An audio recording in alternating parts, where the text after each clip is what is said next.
देखिए मैम है क्या कुछ विशेष बताइएगा, फूड को कैसे जांच किया जाता है मैम? जी, यहाँ पे हम न्यूट्रिशनल एनालिसिस करते हैं। लाइक हमारे पास अगर हल्दी पाउडर है, हल्दी पाउडर में क्या क्या हम जांच कर सकते हैं, वो हमारा एफएसआई के अकॉर्डिंग वो पैरामीटर डिसाइड। अभी हम वाटर लैब में हैं जहाँ पानी का जांच किया जाता है, विशेष रूप से डॉक्टर साहब बताएंगे। अच्छा, पानी का कैसे जांच करते हैं आप लोग? जी हाँ, पानी का जांच जो है, पानी में बहुत सारा। अभी हम समाधान इंटरनेशनल लैब जो कि हाजीपुर वैशाली में है और लैब में दिखाने का प्रयास करेंगे। जैसे लैब में होता है मिट्टी जांच करना, फूड जांच करना, काफ़ी तरह तरह के चीज़ को जांच किया जाता है। आइए अंदर दिखाने का प्रयास। अभी हम वही लैब में आए हैं जहां देखिए यहाँ फूड लैब है, यहाँ फूड का जांच होता है। इंस्ट्रूमेंट रूम है, वहाँ देखिए वाटर लैब है, काफ़ी सॉलिड फ्यूल लैब है, वेस्ट फ्यूल लैब है। डॉक्टर साहब हैं, आइए विशेष जानकारी लेंगे। अच्छा डॉक्टर साहब थोड़ा निकल जाइए। बहुत बहुत स्वागत है, आज हम आपके लैब में आए हुए हैं, क्या कुछ कहिए? जी हाँ, ये हमारा लैब जो है, यहाँ पे जितने भी तरीके के फूड मटेरियल होते हैं सबकी टेस्टिंग हम लोग करते हैं। फूड मटेरियल के साथ ही साथ जो है हमारे यहाँ पानी की जो भी होते हैं, पानी का टेस्टिंग करते हैं, वेस्ट वाटर का हम लोग जो है चेक करते हैं, हवा में क्या प्रदूषण है उसका चेकिंग करते हैं, आपका जो चिमनी से धुआं निकलता है उसकी क्वालिटी टेस्ट करने का भी काम करते हैं। साथ ही साथ जितना ध्वनि प्रदूषण होता है, चाहे किसी मशीन के द्वारा हो, चाहे क्योंकि व्हीकल के द्वारा नॉइज हो रहा है, तो उसका भी हम लोग टेस्टिंग करते हैं। अच्छा, न जाने कितने कितने प्रकार के टेस्टिंग होता है? जी हाँ, जी हाँ। तो इसमें क्या है कि जैसे कि मैंने आपको बता ही दिया कि पानी का टेस्टिंग, तो पानी में भी कई तरीके के पानी है। जैसा कि आप देख रहे हैं, बॉटल में पानी आता है, पैकेज ड्रिंकिंग वाटर जिसे कहते हैं वो होता है आपका, ग्राउंड वाटर जो बोरवेल पे हम लोग घर पे कुएं से पानी निकाल रहे हैं उसका भी टेस्टिंग होता है। नदियों का जो पानी है वो पीने लायक है कि नहीं, उसकी जांच की जाती है। हमारे यहाँ पे जो है आपका जो BIS होता है, ब्यूरो ऑफ इंडियन स्टैंडर्ड जो होते हैं, उनका नॉर्म्स होता है कि कोई भी प्रदूषण एक लिमिट के ऊपर नहीं होना चाहिए। तो वो जांच करने के लिए हमारे जैसे लैबों को जो है गवर्नमेंट अप्रूव करती है और हम लोग उनको जो है जांच करते हैं, उसका रिपोर्ट हम लोग बनाते हैं, अपने यहाँ से रिपोर्ट दिया जाता है। अच्छा चलिए फूड से स्टार्ट करते हैं। जी हाँ, देखिए अभी हम फूड लैब में हैं और फूड को कैसे जांच किया जाता है इसके बारे में आइए बताएंगे मैम। अच्छा देखिए मैम है क्या कुछ विशेष बताइएगा, फूड को कैसे जांच किया जाता है मैम? जी, यहाँ पे हम न्यूट्रिशनल एनालिसिस करते हैं। लाइक हमारे पास अगर हल्दी पाउडर है, हल्दी पाउडर में क्या क्या हम जांच कर सकते हैं, वो हमारा एफएसआई के अकॉर्डिंग वो पैरामीटर डिसाइड होते हैं, उसके अकॉर्डिंग हम क्वालिटी चेक करते हैं। लाइक इसमें मेंशन है कि कलर कितना होना चाहिए, कलर कंटेंट मीन्स उसका एक लिमिट डिसाइड है कि इससे ज़्यादा या इससे कम नहीं होना चाहिए।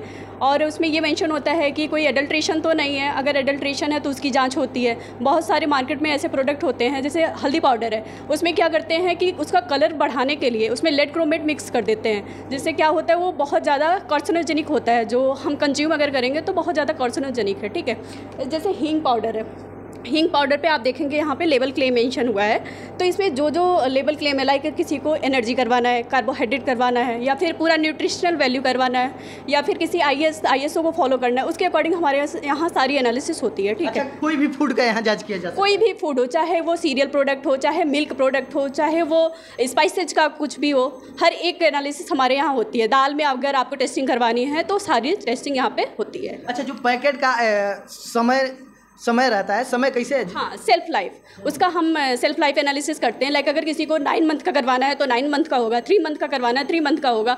वो अलग अलग पैरामीटर डिसाइड होता है, केमिकल एंड बायोलॉजिकल एनालिसिस दोनों इंक्लूडेड होता है। मींस केमिकल प्रॉक्सिमेट भी एनालिसिस होगा और आपका माइक्रोबायोलॉजिकल भी एनालिसिस होगा, जिसके बेसिस पे डिसाइड होता है कि ये इसकी सेल्फ लाइफ कितनी हो सकती है, किस सिचुएशन पे, किस स्टेज पे वो जाके डिग्रेड होना शुरू हो जाता है। लाइक आप बिस्किट का सैंपल आपको करना है सेल्फ लाइफ एनालिसिस, ठीक है, उसमें क्या होता है, रेंसिड होना शुरू हो जाता है, क्योंकि उसमें वेजिटेबल ऑयल या फिर कोई भी फैट जैसा चीज़ यूज होगा, तो वो कितने महीने बाद रेंसिड होना शुरू होता है, उसका टेस्ट चेंज हो रहा है या फिर उसका टेक्सचर चेंज हो रहा है, वो सेल्फ लाइफ के वजह से ही पता चलेगा जब आप सेल्फ लाइफ एनालिसिस करवाएंगे। और उसमें ये भी पता चलेगा, लाइक आपका माइक्रोबायोलॉजिकल एनालिसिस किया करवाएं तो उससे आपका पता चलेगा हाँ कब कंटामिनेट हो रहा है, मीन्स लाइक कोलाई, साल्मोनेला, ये सारे पैरामीटर करवाने होते हैं। थोड़ा दिखा दीजिए, यही जांच होता है। आइए मैम थोड़ा इधर आ जाइए। अच्छा, कितने हमने सारे स्टैंडर्ड सोल्यूशन बना के रखे हुए हैं। ये हमारा इंडिकेटर्स है, जब हम प्रोसेस करते हैं तो ये सारे हमारे केमिकल्स यूज होते हैं। लाइक ये 0.1 नॉर्मल H2SO4 है और ये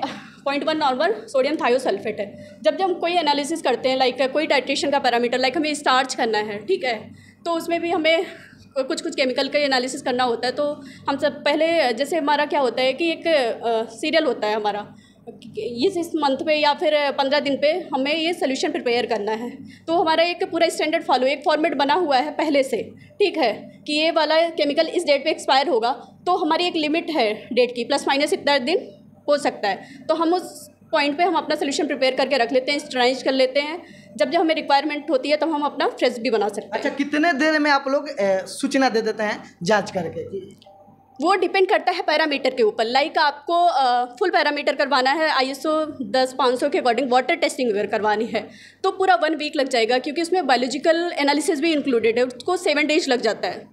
और 7 दिन लग जाएगा। बिल्कुल, वो डिपेंड करेगा वो पैरामीटर आप क्या बुक करवाते हैं। लाइक मक्के का सैंपल है, उसमें बस स्टार्च करवाना है, तो हम 1 दिन में भी रिपोर्ट करके दे देंगे, क्योंकि वो पूरे दिन का प्रोसीजर है। अगर सुबह बुक होता है तो शाम तक एनालिसिस कंप्लीट हो जाती है। और ये भी डिपेंड करता है कि हमारे यहाँ कितना सैंपल लोड है। अगर पहले से बुकिंग जो सैंपल है पहले वो हम निकालते हैं, और देन जो बाद के सैंपल है उसका वो प्रोसीजर होता है कि कब उसका एक्सपायरी है। अगर कंप्लीट एज पर FSSAI अगर टेस्टिंग रिक्वायरमेंट होगा तो 7 डेज उसमें लगता है टेस्टिंग में, क्योंकि उसमें माइक्रो के पैरामीटर होते हैं, केमिकल के होते हैं, मेटल के पैरामीटर होते हैं, पेस्टिसाइड होते हैं, तो इसमें 7 डेज का टाइम लगता है एज पर FSSAI। अच्छा, कोई ऐसा फूड हो जो एक दिन में 1 घंटे, 2 घंटे, 3 घंटे, 4 घंटे में आप लोग बता दे चेक करके? वो सिंगल एक पैरामीटर रहेगा, तो उसको हम लोग 1 दिन में कंप्लीट करके देते हैं, सिंगल पैरामीटर। अगर कंप्लीट जैसे न्यूट्रिशनल है, मॉइस्चर है, fat, protein, carbohydrate, energy, sugar जो उधर डाइटरी फाइबर, मिनरल्स का पार्ट हो गया, सोडियम, पोटेशियम, कैल्शियम, तो इसमें 7 डेज लगता है एक कंप्लीट एनालिसिस, एक सैंपल का एनालिसिस। यानी कोई भी फूड का जांच हो सकता है यहाँ? हाँ, सारे फूड का, और एनिमल फूड एंड फीड का भी जांच होता है यहाँ पे। फूड एंड एग्रीकल्चर का तो होता ही है। फूड एंड एग्रीकल्चर में आपका स्पाइसेस आ गया, सीरियल्स प्रोडक्ट हो गया, मिल्क एंड मिल्क हो गया, बेकरी हो गया, ये सारे होते हैं। और इसके अलावा यहाँ पे एनिमल फूड एंड फीड का भी टेस्टिंग होता है। जैसे जानवर को जो हम खिलाते हैं, जो खाना, उसका भी टेस्टिंग होता है कि उनको क्या रिक्वायरमेंट है, कितना उनका फुलफिल हो रहा है कि नहीं रिक्वायरमेंट, वो सब का भी टेस्टिंग होता है यहाँ पे। चलिए, विशेष हम बताने का प्रयास किए कि यहाँ किसी भी आप फूड का जांच करा सकते हैं इस लैब के माध्यम के द्वारा। आइए, बहुत सारा जैसे वाटर का भी जांच होता है। देखिए, अभी हम वाटर लैब में हैं जहां पानी का जांच किया जाता है। विशेष रूप से डॉक्टर साहब बताएंगे। अच्छा, पानी का कैसे जांच करते हैं आप लोग? जी हाँ, पानी का जांच जो है, पानी में बहुत सारा जो है गवर्नमेंट की तरफ से जो इसका रेगुलेशन बॉडी होता है वो स्टैंडर्ड बनाता है, जिसमें उसका pH जो है आपका 6.5 से 8.5 के बीच में होना चाहिए। उसी में ही जो है आपका कोई सॉलिड तो नहीं है, उसमें कोई हैवी मेटल तो नहीं है, कोई पेस्टिसाइड अगर है तो उसकी जांच जो है पानी में की जाती है। और उसके लिए हमारे पास, जैसे हैवी मेटल जो मैंने आपको बताया, इसके लिए हमारे पास जो है इंस्ट्रूमेंट होता है ICP-EMS, जिस पे हम PPM लेवल, PPB लेवल तक जो है, PPT लेवल तक भी जा सकते हैं कि अगर कम से कम भी अगर उसमें कोई मेटल है तो वो हम जांच कर सकते हैं। अच्छा, जैसे मान लीजिए कि किसी बोतल में पानी मार्केट में बिकता है, उसका समय अंतराल कैसे फिक्स होता है कि इतना दिन में खराब हो सकता है? देखिए, वो चीज़ें तो कोई भी कंपनी जो बनाती है वो खुद निर्धारित करती है, क्योंकि वो जो पैकेजिंग मटेरियल इस्तेमाल करते हैं उसके हिसाब से उसका जांच किया जाता है कि अगर पानी को मान लीजिए अलग अलग तापमान पर रख के देखा जाता है कि कहीं उस प्लास्टिक से, कहीं प्लास्टिक तो पानी में नहीं गया, कोई उसमें अगर कोई मेटल है तो कहीं वो पानी में तो नहीं चला जा रहा है, उस तरीके से पानी का सेल्फ लाइफ निकाला जाता है। अदरवाइज़ पानी में अगर कोई गंदगी नहीं है तो उसका लाइफ जो है हमेशा के लिए रहता है। दिखा दीजिए, यहीं से जांच होता है, पानी का जांच होता है यहीं से। अच्छा, कितने दिन में पानी के जांच करके आप लोग बता सकते हैं? हमारे यहाँ जो है सिर्फ आपको 5 से 7 दिन का नियम होता है कि जैसा पैरामीटर है उसके हिसाब से रिपोर्ट हम लोग जो है यहाँ पे टेस्टिंग करते हैं। इसका भी यानी एक सब? जी हाँ। इसमें क्या है कि जो माइक्रोबायोलॉजिकल टेस्टिंग होता है उसमें इंक्यूबेशन का बहुत सारा पीरियड होता है जो माइक्रोब्स निकालने के लिए, तो उसमें जो है मिनिमम कई बार जो है कुछ ऐसे माइक्रोब्स है जिसमें 5 दिन लग जाता है। तो उसके लिए जो है हम लोग रिपोर्टिंग टाइम अपने यहाँ जो है रखे हुए हैं 5 दिन का। चलिए, इसके बारे में देख लिए। न जाने कितने चीज़ों का यहाँ जाँच होता है, धीरे धीरे सबको दिखाने का प्रयास करेंगे। अभी हम GC लैब के बारे में दिखाना चाहेंगे, विशेष रूप से मैम बताएंगी। अच्छा, GC लैब में क्या क्या होता है? जी, यहाँ पे pesticide analysis, herbicide analysis, hydrocarbon analysis, means जैसे आपको वाटर टेस्टिंग करवानी है। वाटर टेस्टिंग में क्या होता है, ISO 10500 या 14543 के अकॉर्डिंग ये होता है कि आपको पेस्टिसाइड करवाना है, आपको pH PCB भी करवाने हैं, आपको ट्राईहेलोमेथेन्स भी करवाते हैं, वो सारी एनालिसिस यहाँ पे होती है। लाइक आपको किसी फ्रूट प्रोडक्ट में, लाइक आपका बेकरी है, उसमें अगर फैटी एसिड कोलेस्ट्रॉल एनालिसिस करवानी है तो हमारे GC से ही एनालिसिस होती है। इस मशीन को थोड़ा विस्तार रूप से दिखा दीजिए। देखिए, दिखाने का प्रयास करेंगे। मशीन को दिखाइए। कैमरामैन से चाहेंगे लगातार फोकस करके दिखाइए इस मशीन को। लगभग करोड़ों का ये सब मशीन है भाई। देखिए हीटिंग जोन है, इसके बारे में क्या कुछ कहिएगा मैम? जी, ये हीटिंग जोन है। यहाँ पे क्या होता है कि यहाँ पे जितने लाइक आपको एसिंग करनी है किसी सैंपल की, या फिर COD BOD करना है, तो यहाँ पे वो सारी एनालिसिस होती है। या फिर सॉल्वेंट इवेपोरेट करना है तो हमारे पास रोटरी इवेपोरेटर है, उससे हम इवेपोरेट करते हैं।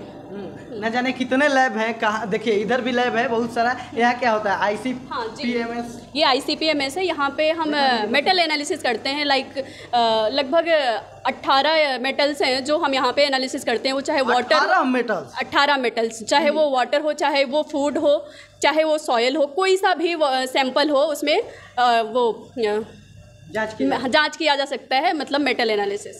दिखा दीजिए, इसी मशीन से लगभग 18 मेटल से जांच किया जाता है ना मैम? जी हाँ, बिल्कुल। सैंपल प्रिपरेशन रूम यहाँ पे सैंपल प्रिपरेशन होता है। लाइक पेस्टिसाइड सैंपल प्रिपरेशन करना है, या पेस्टिसाइड का, या फिर आपको मेटल का सैंपल प्रिपरेशन करना है, तो यहाँ पे उसका सैंपल प्रिपरेशन होता है। जी, HPLC एंड LC-MS रूम है। यहाँ पे हमारा HPLC है और ये LC-MS है। और यहाँ पे HPLC पे जो हम करते हैं, प्रिजर्वेटिव्स करते हैं। लाइक किसी फूड प्रोडक्ट में प्रिजर्वेटिव मिला हुआ है तो वो किस लेवल पे मिला हुआ है, वो किसी गाइडलाइन को फॉलो कर रहा है कि नहीं कर रहा है। लाइक किसी की लिमिट है 2 ppm, तो उसको एक्सीड तो नहीं कर रहा है, वो सारी एनालिसिस यहाँ करते हैं। या फिर कोई आपको सिरप है, उसमें कलर मिला हुआ है कि नहीं। मतलब क्या होता है, लोग सुंदर दिखाने के लिए कलर ऐड कर देते हैं, तो एक लिमिट तक होता है कि इस लिमिट के ऊपर नहीं होना चाहिए, उसकी एनालिसिस होती है। ठीक है।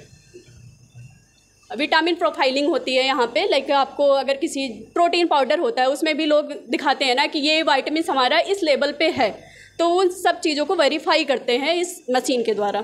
जैसे विटामिन को भी जांच किया जाता है कि इतना विटामिन माने इतना % ही विटामिन है। हाँ जी, मतलब इतने कंटेंट में वो प्रेजेंट है। उसका अलग अलग यूनिट होता है विटामिन का भी, तो उसमें होता है। थोड़ा दिखा दीजिए, मशीन को दिखा दीजिए, हम दिखाने का प्रयास करेंगे। इस मशीन को दिखाइए। HPLC रूम है। जी जी, यहाँ पे हमारा जो फोर्टिफाइड राइस है, फोर्टिफाइड राइस कर्नल है या प्रीमिक्स है, इन सब का एनालिसिस होता है H पर FSI। और जो हम FR या FR के एनालिसिस करते हैं वो LC-MS से करते हैं। और जो हमारा प्रीमिक्स के सैंपल होते हैं वो हमारा HPLC से होता है।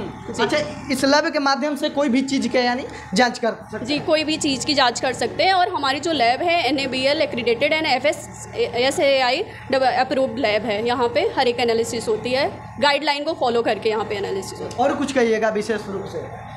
यही सबको मैं बोलूँगी कि सब लोग अपने प्रोडक्ट की जांच करवाएं, अवेयर हों कि हाँ प्रोडक्ट में क्या है क्या नहीं। क्योंकि बहुत सारे मैन्युफैक्चरिंग क्या होते हैं, लेबल क्लेम पे कुछ भी लिखते हैं बट उस चीज़ को फॉलो नहीं करते हैं। वो क्या करते हैं कि गाइडलाइन में देख लिया कि ये चीज़ इतना % होना चाहिए और उसके अकॉर्डिंग वो लिमिट में अपना रिजल्ट दे देते हैं। तो एक बारी ज़रूर लैब में अपना टेस्ट करवाना चाहिए, और वो लैब जो होनी चाहिए NABL एक्रीडेटेड होना चाहिए, FSI अप्रूव्ड होना चाहिए। चलिए, इस वीडियो के बारे में आप लोग क्या कहना चाहते हैं, एक छोटा सा राय जरूर दीजिएगा। अभी हम हाजीपुर वैशाली में है, जो कि समाधान इंटरनेशनल लैब में थे और काफ़ी तमाम मशीन दिखाने का प्रयास किए और हर एक चीज़ का यहाँ जांच हो सकता है। चलिए।